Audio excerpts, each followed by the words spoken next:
My professional learning presentation on digital tools to enhance student thinking skills. Now, originally, I was trying to think of other skills like problem solving and reflecting or reflection kind of skills, but I've narrowed it down to just critical thinking.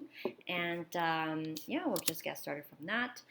Assuming this is an actual workshop, I'd like to start with a question, which is, what are you hoping to get out of this workshop?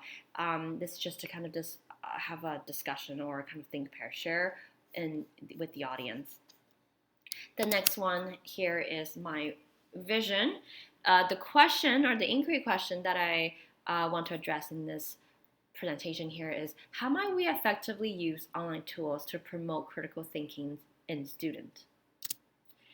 And other questions, again, assuming this is an actual workshop, what online tools are you currently using or will be using in your own classrooms?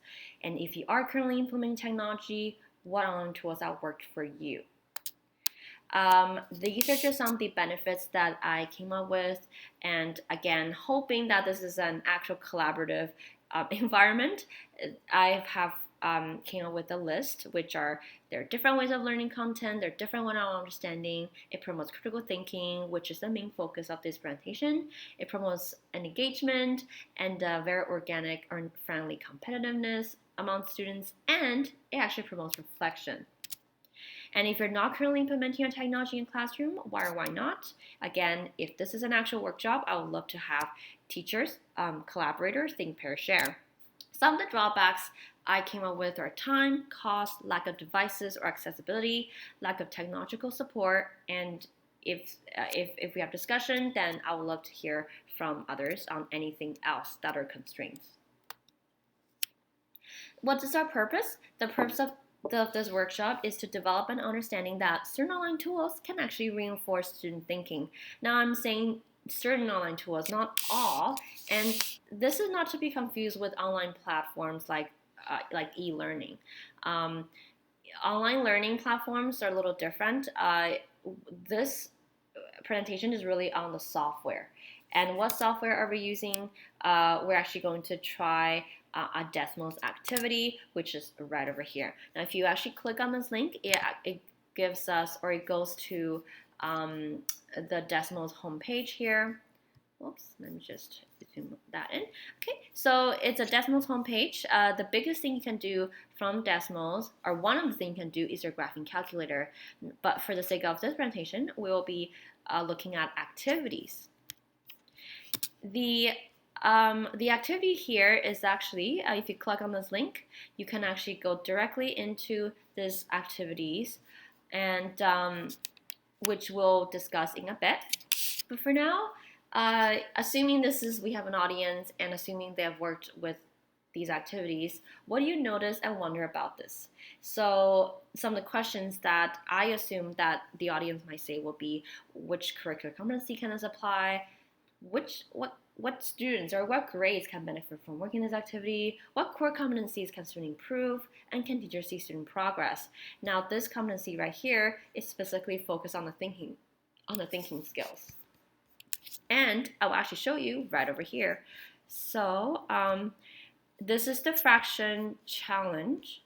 So the fraction challenge was an activity that my Math 8 had done just a few months ago. And it was definitely a very interesting experience. I see lots of heads, lots of brains turning, and lots of people just having that very organic discussions. The biggest thing that I like about this is not only is it drag and dropping, and not only is it actually focusing on students' understanding on how to add fractions. That's not the main point, though it is a main point on, it is very important to know how to add fractions and how to work with common denominators, but it's how to stretch your thinking and how to apply that. So for example, in this page here, our task is to find the greatest value. And you can see a lot of students wrote 13. And here, if you go to slide number 4, our students had also shared their reasoning or thinking with why is it 13. Now, I don't expect them to give me like an essay here or large, many paragraphs. Some could get maybe just a few words or sentences, but I have encouraged them to try to explain as much as they can, because I know that explaining math thinking could be very, very tough. Um, but the whole point of all this, of this task here, like how do you know this is the greatest value, is that they're able to sort of playing around with the numbers, right? Playing around, experimenting with these numbers. As you can see here, Albert Einstein wrote, which is the name is actually anonymized, but Albert Einstein wrote that if I replace a certain number, you'll get that, or if I replace a certain denominator, you get even a bigger number, or sorry, with a greater value, the number will get smaller. So it is about trial and error, right? It's about if you put a certain number here, this is what I see, or vice versa. So like Michael here said that I just kept on playing with it, right? So, but surprisingly, this is the highest value. So again, thinking how to do this kind of task, it's more than just following a sequential steps. It is more than just sort of memorizing or having like a plain worksheet just on how to add fraction or subtract, for that matter. It is about, are they able to work with what they have, and are they able to take initiatives and sort of try it out and see where to go from there organically. It can be frustrating for for some, right? Especially this activity here, this task now says using similar strategy as you did in assignment number 3, but now instead of finding the biggest value, we're actually finding the smallest possible value. So they have to really understand, do they know what a positive number mean, right? Do they know what does it mean by a common denominator? Do they know how what number to place or drag and drop such that it gives the smallest value? And you can see the reflection here. So again, I'm not expecting everyone to give me an essay here, but one thing I like to draw attention is that, sometimes they may get help from another classmates, right? That could help with their thinking. I see a lot of students who are actually working collaboratively on finding an answer and just playing around with it. So you can say, I tried a couple numbers, right? None of them worked, or none of them were this low. Or Katie here wrote that, to be honest, I'm just really tired of looking at these numbers. I've been at this for a while now, and this is the smallest number that I can find, and I'm good with that. And that's actually okay. So one thing about these kind of activity is that I don't expect students to get an answer here, but I do expect them to take that effort, take that initiative in trying, in really stretch their thinking, apply what they already know, right? So yeah, so that's one thing I like about this activity. And as you can see, from slide number 7, you can see their answer. So you can see how they think. And sometimes you can't get it, and that's okay. This is definitely a bit of a challenge, but it definitely promotes some kind of thinking skills, which is great because it not only help them reinforce their understanding of fractions, but it just also gives them a chance to play around with the numbers and be a risk taker. And back to the presentation here.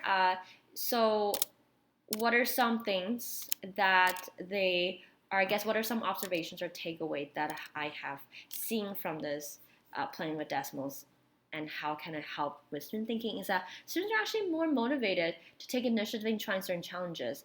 And you know what? Even the students that I've observed, even the students who were not as confident or were not sure of their answers, they were actually more willing to try, because what they thought was, in order to do this activity, they have to have a good understanding of fractions.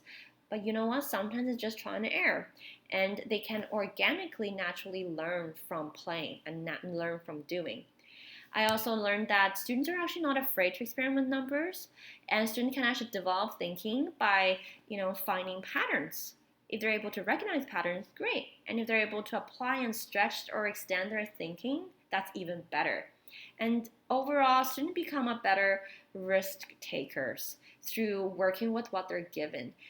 And from playing with this game or this activity, I can tell that they're not just thinking of or coming up with a list of ways or list of sequences or steps to do it. Because, a lot of times people think that math is just all about, um, memorizing a certain steps, right? But this time, they have no choice. This time, they have to use what they know or use what they're given and work from there. And of course, I've also noticed another biggest thing is that they may feel frustrated and they may not actually end up getting a correct answer, but make sure just to, just remind them that this is actually okay. Like I said, it's not about getting the final answer, it's about how to get there. Um, it's also about trying, experimenting, instead of just rote memorizing which actually, if you try and error, you can actually build on your math fluency skills. So I posted this picture here is that we try, we fail, we try again. Hopefully we can come up with something organically and that is more, that can also help to personalize our learning. This is a slide here. I absolutely, love this quote.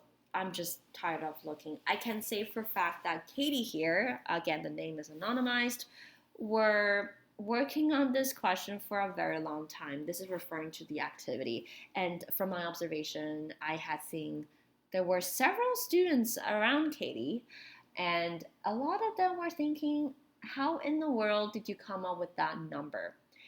And you know what? There are a couple times he just, he took off his hat and just, shook his head and just said, it's hard to explain. I don't know. A lot of times it's just playing around with it. It is definitely very challenging to kind of communicate that idea or to express it, but as long as they're thinking and as long as they're feeling frustrated, and that is okay. It's their thinking cap is on, right? So this quote really made me smile. Just for the time being, these are some of the screenshots that Desmos can offer. Again, you don't have to use the activities that is already given. You can also customize activities by editing it. If you want to learn more about how to sign up or how to create or even reuse existing Desmos activities, you can watch this video here. We're just going to go to the next slide. This video. Whoops. So once again, because we're teaching in the 21st century, we do have to open up and rethink how we teach, right? I'm not saying that the traditional way is not as efficient or less valid. It still is very important, but technology should not be seen as a burden, and it should really be seen as a tool to help with student thinking and student learning, and ultimately teacher planning. I also added this quote here that it is your classroom, right? Ultimately, this is your classroom, and it's your choice on how to design or plan your lessons that work best for your students. I don't want to force anyone to use that tool, but if you have the technology and if your students are willing and if you're interested in learning more, Desmos will be a great tool for you. Now, assuming this is an actual workshop, this is some takeaway or some question to think by, before they leave for today is, has your thought on technology changed, and are there things you'd like to explore more? If you are interested, I've attached a link here. These are some links that you can browse around and use at your disposal. Again, it is totally your choice and how you teach in your classroom, but Desmos will definitely be one of the good way to promote that critical thinking skills in students. Thank you guys. Bye.